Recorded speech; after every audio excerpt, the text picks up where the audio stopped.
Hello, everybody. Thanks for coming today. My name is Jon Gayken, one of the trauma surgeons, Jon, G as in George, Ayken.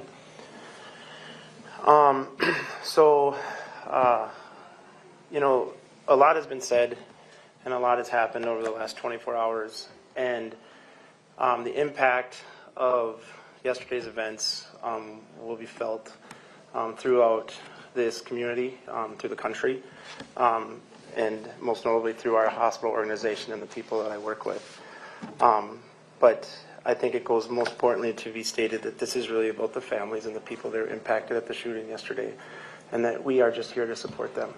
I think the main message that I can portray is that, we like to stand here as a hospital just sort of quietly waiting and being ready for whatever the hospital or the community needs. And unfortunately, yesterday is something that I didn't think I would ever have to be part of. So I don't really have good words to describe it. But everybody in this hospital and this organization was there, and down to the EMS, or the housekeepers, the nurses that weren't even part of the. I'll tell a quick story because it emphasizes it. One of the victims came in, and in the emergency department. This was a nurse manager from another unit, didn't have anything to do with what we would normally respond to. And one of the children were very scared and alone because everybody was running about and doing their jobs. And she went into the CT scanner with the patient, putting herself basically in the harm's way of radiation, which normally would evacuate the room. She put a little lead on and stayed there and held her hand and held her hair while she went through the scanner so she didn't have to go through it alone. Those are the types of things we witnessed yesterday.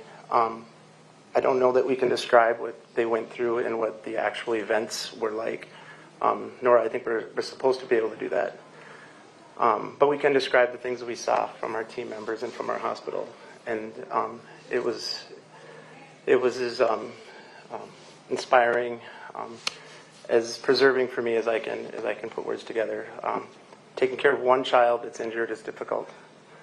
8 of them is nearly impossible, but it happened yesterday. And so the teams that came together, that worked after the patients went out of the emergency rooms and they were triaged, the pediatricians, the neurosurgeons, the therapists, the pharmacists, sure I'm missing the medicine doctors, the other surgeons from other hospitals, our team, the outpouring of support from friends and family, past residents, past medical students, people of that just know what's going on. So I can't say enough other than thank you for the support. Our teams will need it.